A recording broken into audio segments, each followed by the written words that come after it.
जैन बच्चों, इस समय आप लोग महामना इंस्टीट्यूट के यूट्यूब चैनल से जुड़े हुए हैं और इस चैनल में मैं आप सबका स्वागत करता हूं। आज हम लोग class 10th physics Hindi medium NCERT book के फर्स्ट चैप्टर प्रकाश परावर्तन तथा अपवर्तन के न्यू बैच का हम लोग सेकेंड लेक्चर यानी लेक्चर 2 हम बताने जा रहे हैं।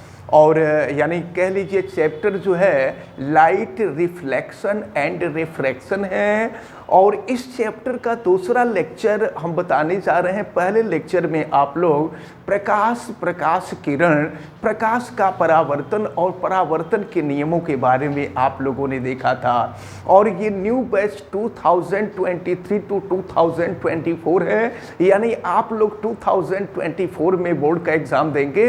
तो चलिए अब हम लोग आगे बढ़ें, लेकिन आगे बढ़ने से पहले एक बार फिर मैं आपको बता दूं कि महामना इंस्टीट्यूट में सभी न्यू बैच शुरू हो गए हैं।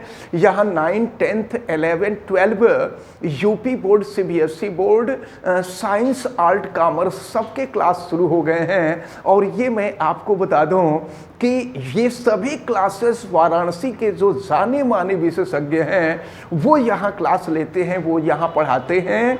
और अगर आप वीडियो देख रहे हैं तो वीडियो से केवल सुनने को मिलेगा, नोट नहीं मिलेगा। इसलिए आप लोग अतिशीघ्र महामना इंस्टीट्यूट में एडमिशन ले लें। अगर आप हर सब्जेक्ट के बहुत अच्छे जानकार होना चाहते हैं, आप फिजिक्स के, chemistry, math, biology, Hindi, English, social, अगर हर सब्जेक्ट के बहुत अच्छे जानकार होना चाहते हैं तो अतिशीघ्र आप एडमिशन ले लें। और चलिए एक बार फिर से हम आपका स्वागत करते हैं और अब हम शुरू करने जा रहे हैं फिजिक्स फर्स्ट चैप्टर का लेक्चर 2। दूसरा लेक्चर शुरू हो रहा है और दूसरे लेक्चर में सबसे पहले हम आपको बताएंगे कि प्रतिबिंब क्या है, प्रतिबिंब के बारे में। क्योंकि जब हम आगे बढ़ेंगे तो आगे चल करके हम गोलीय दर्पण के बारे में पढ़ेंगे और फिर गोलीय दर्पण के बाद हम लोग देखेंगे कि गोलीय दर्पण के द्वारा प्रतिबिंब बनता है। तो अब आपके सामने एक समस्या आएगी, चूंकि आप लोग सीधे 9th से 10th में आए हैं और 9th में प्रकाश से रिलेटेड चीजें नहीं थी या थी तो बहुत कम थी। तो अब यहाँ पर हम लोग सबसे पहले प्रतिबिंब देखेंगे। तो यहाँ पर एक टर्म आएगा बिंब और दूसरा टर्म आएगा प्रतिबिंब। तो बिंब का मतलब, बिंब को हम ऑब्जेक्ट कहते हैं और ऑब्जेक्ट का मतलब होता है वस्तु।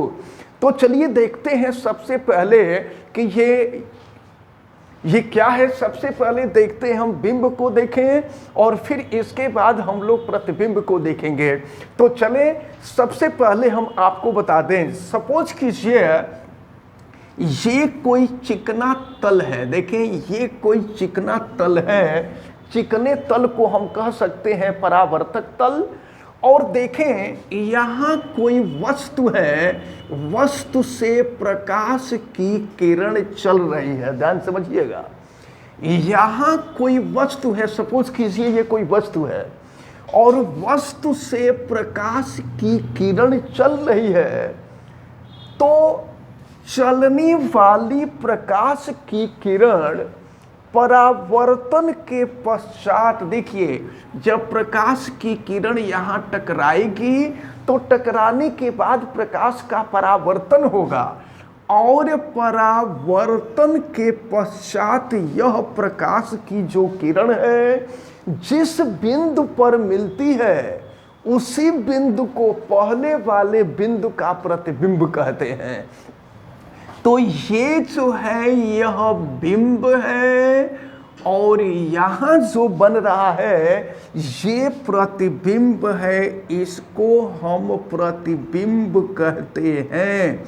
तो बिंब यानी कि ये ऑब्जेक्ट है, इसको हम ऑब्जेक्ट कहा करेंगे इंग्लिश में, और प्रतिबिंब को हम कहा करते हैं इमेज।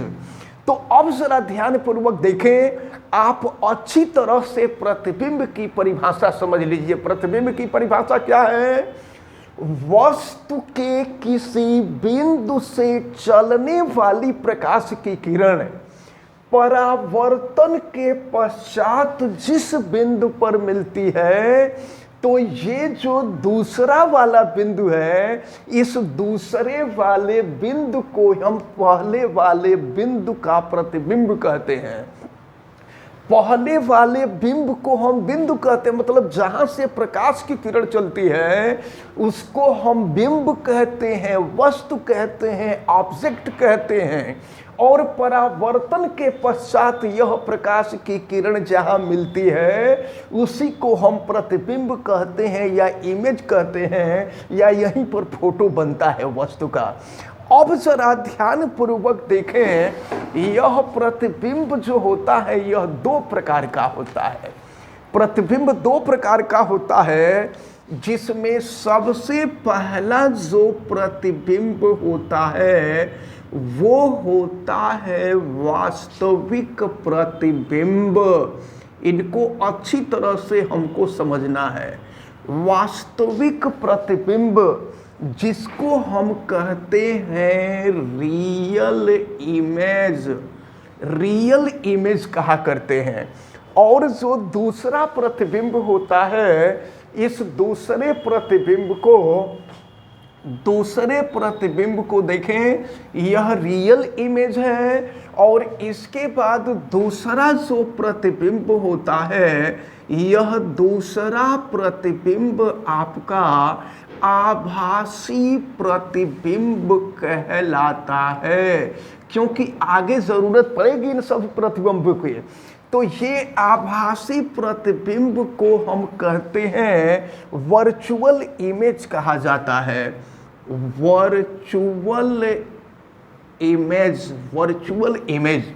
तो प्रतिबिंब के बारे में जैसा कि अभी हमने बताया कि वस्तु के किसी बिंदु से चलने वाली प्रकाश की किरण परावर्तन के पश्चात जिस बिंदु पर मिलती है तो इस दूसरे बिंदु को प्रतिबिंब कहते हैं, और पहले वाले बिंदु को हम बिंब कहते हैं यानी वस्तु कहते हैं। ये प्रतिबिंब दो प्रकार का होता है, एक वास्तविक प्रतिबिंब होता है और दूसरा आभासी प्रतिबिंब होता है। वास्तविक प्रतिबिंब किसे कहते हैं, जरा ध्यान समझिए।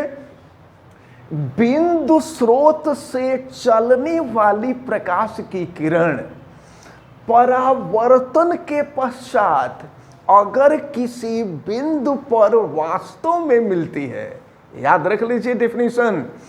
बिंदु स्रोत माने जिस वस्तु का प्रतिबिंब बन रहा है, तो बिंदु स्रोत से चलने वाली प्रकाश की किरण परावर्तन के पश्चात वास्तव में किसी बिंदु पर मिलती है, तो उस बिंदु को पहले वाले बिंदु का वास्तविक प्रतिबिंब कहते हैं।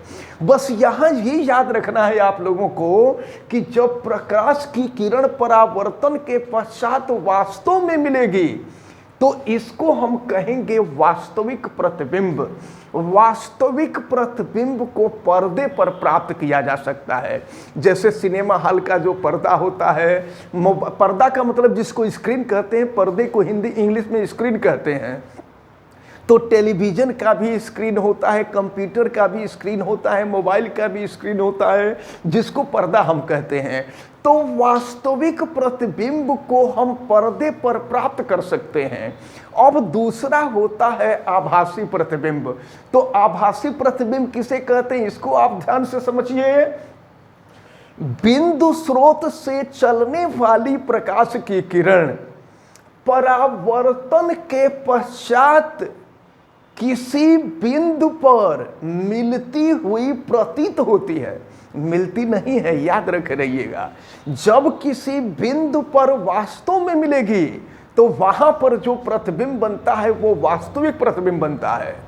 लेकिन परावर्तन के पश्चात जब केवल मिलती हुई प्रतीत होगी, ऐसा लगेगा कि यह प्रकाश की किरण जा करके मिल रही है, लेकिन वास्तव में मिलेगी नहीं, तो यहां पर जो बनने वाला प्रतिबिंब होता है वह आभासी प्रतिबिंब होता है। और प्रतिबिंब, इस आभासी प्रतिबिंब को पर्दे पर प्राप्त नहीं किया जा सकता है, इसको स्क्रीन पे प्राप्त नहीं किया जाता है। तो इसको अच्छी तरह से आप समझ लें। अब आप जरा बतावें प्रतिबिंब कितने प्रकार का होता है? दो प्रकार दो प्रकार का होता है। कौन कौन? वास्तविक प्रतिबिंब और आभासी प्रतिबिंब। वास्तविक प्रतिबिंब को पर्दे पर प्राप्त कर पाएंगे कि नहीं? कर पाएंगे। वास्तविक प्रतिबिंब को पर्दे पर प्राप्त किया जाता है और आभासी प्रतिबिंब को पर्दे पर नहीं प्राप्त किया जाता है। इसको अच्छी तरह से आप समझे रहेंगे। समझ गए हैं आप सभी लोग ना? अब इसके बाद हम आपको बताने जा रहे हैं, देखें, अब इसके बाद हम आपको बताने जा रहे हैं गोलीय दर्पण के बारे में, यानी स्फेरिकल मिरर के बारे में, गोलीय दर्पण के बारे में। गोलीय दर्पण क्या है इसके बारे में हम लोग देखते हैं। गोलीय दर्पण, स्फेरिकल मिरर, गोलीय दर्पण देखा जाए। गोलीय दर्पण क्या है? गोलीय दर्पण, गोलीय दर्पण, स्फेरिकल मिरर।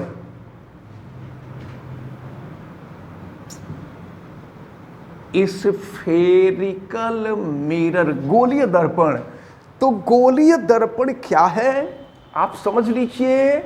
वह दर्पण जिसका परावर्तक पृष्ठ गोलाकार होता है, वह दर्पण जिसका परावर्तक पृष्ठ गोले के आकार का होता है, उसे ही हम गोलीय दर्पण कहते हैं।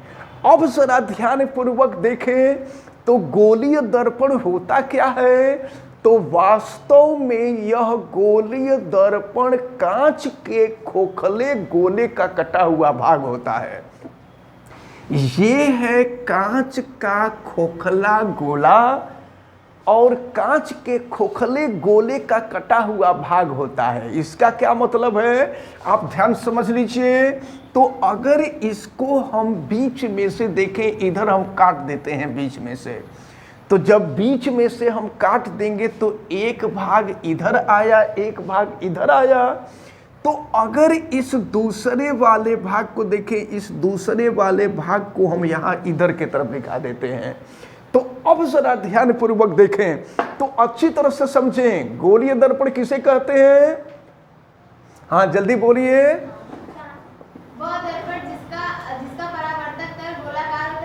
हाँ, वह दर्पण जिसका परावर्तक तल, स्वीकृति बहुत अच्छा जवाब देती है।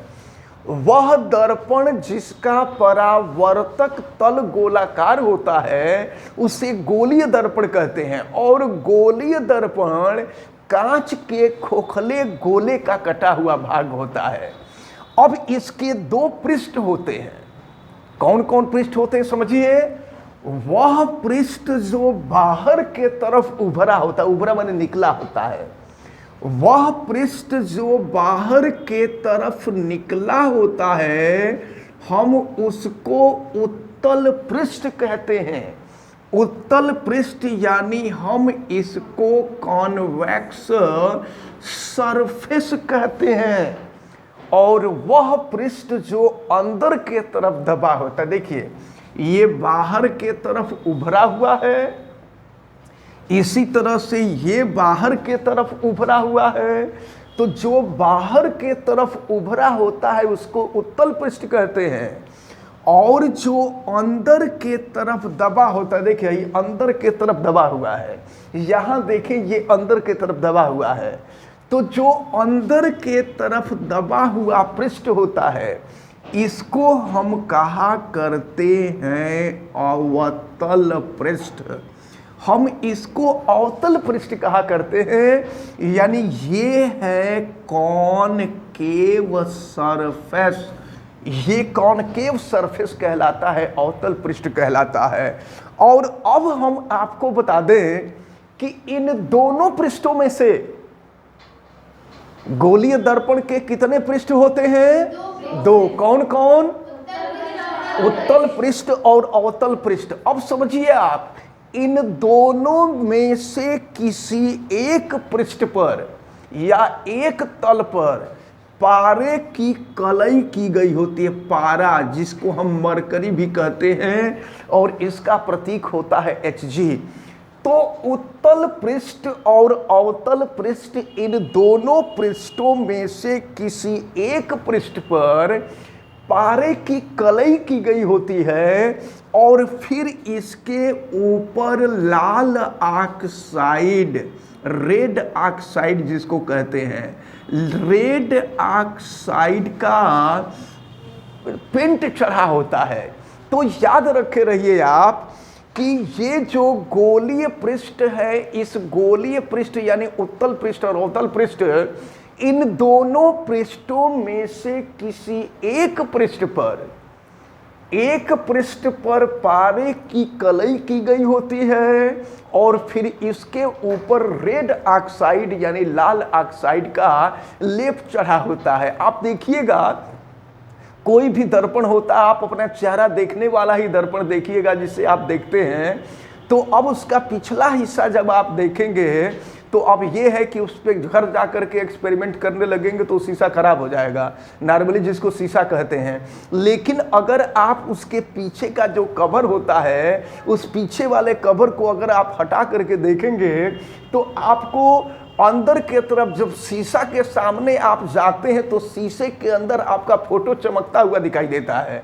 तो शीशे के सामने आपका फोटो चमकता दिखाई देता है पारे के वजह से, और उसके ऊपर रेड ऑक्साइड, आप देखिएगा शीशे के पिछले भाग में रेड ऑक्साइड का लेप चढ़ा होता है। तो रेड ऑक्साइड का लेप चढ़ा होने से फायदा ये होता है कि प्रकाश का पूर्णतया परावर्तन होता है, यानी प्रकाश जाता है तो पूरा का पूरा प्रकाश परावर्तित हो जाता है, और पूरा का पूरा प्रकाश परावर्तित होने से होता यह है कि आपका जो प्रतिबिंब बनता है वह प्रतिबिंब बिल्कुल स्पष्ट बनता है, बिल्कुल साफ सुथरा बनता है। इसीलिए पारे के एक पृष्ठ पर इसीलिए गोलीय दर्पण के किसी एक पृष्ठ पर उत्तल पृष्ठ या अवतल पृष्ठ, दोनों में से किसी एक पृष्ठ पर पारे की कलई की गई होती है और उसके ऊपर लाल ऑक्साइड का पेंट लगा होता है। अब आप जरा बता दीजिए एक बार कि गोलीय दर्पण के एक पृष्ठ पर किस चीज की कलई और किस चीज का पेंट लगा होता है? हाँ, पारे की कलई होती है और लाल ऑक्साइड या रेड ऑक्साइड का उसके ऊपर पेंट चढ़ा होता है। अब सुन लीजिए, जिस पृष्ठ पर पेंट लगा होता है और पारे की कलई की गई होती है, उसके दूसरे पृष्ठ से एक पृष्ठ पर पेंट लगा होता है तो उसके दूसरे पृष्ठ से प्रकाश का परावर्तन होता है। अब इसका क्या मतलब हुआ कि अगर उत्तल पृष्ठ पर, अब आप समझ लीजिए कि ये जो गोलीय दर्पण है, यह गोलीय दर्पण दो प्रकार का होता है। पहला होता है अवतल दर्पण, पहला होता है अवतल दर्पण जिसको हम कहते हैं कॉनकेव मिरर, कॉनकेव मिरर। और दूसरा जो होता है वो होता है उत्तल दर्पण, दूसरा उत्तल दर्पण होता है जिसको हम कहा करते हैं कॉन्वेक्स मिरर, कॉन्वेक्स मिरर, उत्तल दर्पण। अब जरा ध्यान पूर्वक देखें कि ये अवतल दर्पण और उत्तल दर्पण क्या होता है, इसके बारे में आपको समझना है। अब देखिए, सबसे पहले हम आपको अवतल दर्पण के बारे में बताने जा रहे हैं। समझिए, वह गोलीय दर्पण, जब गोलीय दर्पण के उत्तल पृष्ठ पर पालिश लगी होती है, जब उत्तल पृष्ठ पर पालिश लगी होती है तो प्रकाश का जो परावर्तन है, प्रकाश का परावर्तन अवतल पृष्ठ से होता है। और जब प्रकाश का परावर्तन अवतल पृष्ठ से होगा तो इस दर्पण को हम कहते हैं अवतल दर्पण। तो इसको याद रख रहिएगा कि अवतल दर्पण के उत्तल पृष्ठ पर पालिश लगा होता है वह दर्पण जिसके उत्तल पृष्ठ पर पालिश लगा होता है और प्रकाश का परावर्तन अवतल पृष्ठ से होता है, तो इस प्रकार के दर्पण को हम कहा करते हैं अवतल दर्पण। और इन सब चीजों को, इन सब बातों को आप बहुत अच्छी तरह से याद रखे रहेंगे। और अब देखें, जब अवतल पृष्ठ पर पालिश लगा होता है, जब अवतल पृष्ठ पर पालिश लगा होता है तो प्रकाश का जो परावर्तन है, प्रकाश का परावर्तन उत्तल पृष्ठ से होता है। और जब प्रकाश का परावर्तन उत्तल पृष्ठ से होगा तो इस दर्पण को हम कहते हैं उत्तल दर्पण। तो इसको आप अच्छी तरह से याद रखे रहेंगे। अब चलिए, अब हम आप लोगों से पूछेंगे, आप लोग जरा बता दीजिए। सबसे पहले आपको बताना है, चलिए तृप्ति खड़े हो जाइए और जल्दी बोलिए। हम पूछ रहे हैं कि अगर उत्तल पृष्ठ पर पालिश लगा है, प्रश्न जरा ध्यान समझ लीजिएगा, अगर उत्तल पृष्ठ पर पालिश लगा हो तो प्रकाश का परावर्तन किस पृष्ठ से होगा? किस पृष्ठ से, मैं पूछ रहा हूं किस पृष्ठ से? अगर उत्तल पृष्ठ पर पालिश लगा हो तो प्रकाश का परावर्तन जो होता है वो अवतल पृष्ठ से होता है। बैठ जाइए, चलिए जानने में खड़े हो जाइए। अब आप ये बताइए कि अगर प्रकाश का परावर्तन अवतल पृष्ठ से होगा तो इस दर्पण को कौन सा दर्पण कहेंगे? अगर उत्तल पृष्ठ से प्रकाश का, अगर देखिए उत्तल पृष्ठ पर पालिश लगा होता है तो प्रकाश का जो परावर्तन होता है, प्रकाश का परावर्तन अवतल पृष्ठ से होता है। और अगर अवतल पृष्ठ से परावर्तन होगा तो कौन सा दर्पण होगा? अवतल दर्पण। हाँ, तो इसी चीज को तेज बोला करिए। चलिए बैठ जाइए। अब इसके बाद चलिए आशुतोष खड़े हो जाइए। अगर प्रकाश का, अगर ध्यान दीजिए कि अगर पालिश अवतल पृष्ठ पर लगा है तो परावर्तन किस पृष्ठ से होगा? उत्तल पृष्ठ से होगा। सही जवाब दिया करिए, उत्तल पृष्ठ से होगा। और आराम से घबरा करके जवाब नहीं दिया जाता है, ठीक ना? अब चलिए बैठ जाइए। अब चलिए मधु, अब आप ये बताइए कि अगर उत्तल पृष्ठ से प्रकाश का परावर्तन होगा तो उत्तल पृष्ठ से प्रकाश का परावर्तन होगा तो दर्पण कौन सा होगा? उत्तल दर्पण होगा। वेरी गुड, बैठ जाइए। अब चलिए स्वीकृति खड़े हो जाइए।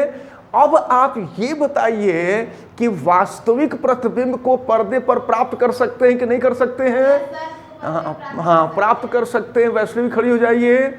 अब आप जरा ये बताइए कि आभासी प्रतिबिंब को पर्दे पर प्राप्त कर सकते कि नहीं कर सकते? नहीं कर सकते, ठीक ना? तो ठीक है, बैठ जाइए। तो इतनी बातों को आप सभी लोग बहुत अच्छी तरह से ध्यान में रख के रहिए। छोटी छोटी बातों को अगर हम लोग दिमाग में बैठाते जाएंगे तो एक दिन ऐसी स्थिति आएगी कि ये पूरा का पूरा फिजिक्स आपका जुबानी याद हो जाएगा। और ये हमारा वादा है, ये पूरा फिजिक्स एग्जाम से पहले हम आपका 3-4 बार पढ़ाएंगे और पूरा फिजिक्स आपको बिल्कुल जुबानी याद करवा देंगे। बोर्ड के एग्जाम में चाहे जहां से पूछना हो, कहीं से कोई क्वेश्चन पूछा जाए, फिजिक्स में आपका 1 नंबर का भी क्वेश्चन नहीं छूटेगा, ये हमारी गारंटी है। इसलिए मन लगा करके पढ़े, अच्छी तरह से तैयारी करें और वीडियो देखने वाले लोग तुरंत आकर के महामना इंस्टीट्यूट में एडमिशन ले लें, ठीक ना? और इसके साथ साथ जो लोग वीडियो देख रहे हैं, वीडियो को लाइक जरूर कर दें।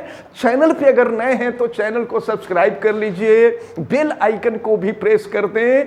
और किसी भी प्रकार की कोई दिक्कत समझ में आती है तो आप हमें कमेंट करके बताएं। एक चीज और मैं आपको बता दूं कि आपका कमेंट तभी आएगा हमारे पास जब आप चैनल सब्सक्राइब किए होंगे। चैनल सब्सक्राइब नहीं किए होंगे तो ऐसा सिस्टम लगा दिया गया है कि आपका मैसेज आ ही नहीं पाएगा। तो इसलिए जो है आप चैनल सब्सक्राइब कर लीजिएगा और वीडियो को मैक्सिमम स्टूडेंट तक शेयर करें ताकि मैक्सिमम स्टूडेंट को अच्छी तरह से बेनिफिट मिले, अच्छी तरह से उनकी तैयारी को। और हमें उम्मीद है कि यहाँ जो बच्चे ऑफलाइन क्लास में मौजूद हैं उनको ये सारी बातें समझ में आ गई। क्लियर हुआ आप सबको? तो सभी लोग बहुत अच्छी तरह से तैयार करें। एक बार फिर से आप सभी लोगों का बहुत बहुत धन्यवाद। जय हिंद। Your most welcome.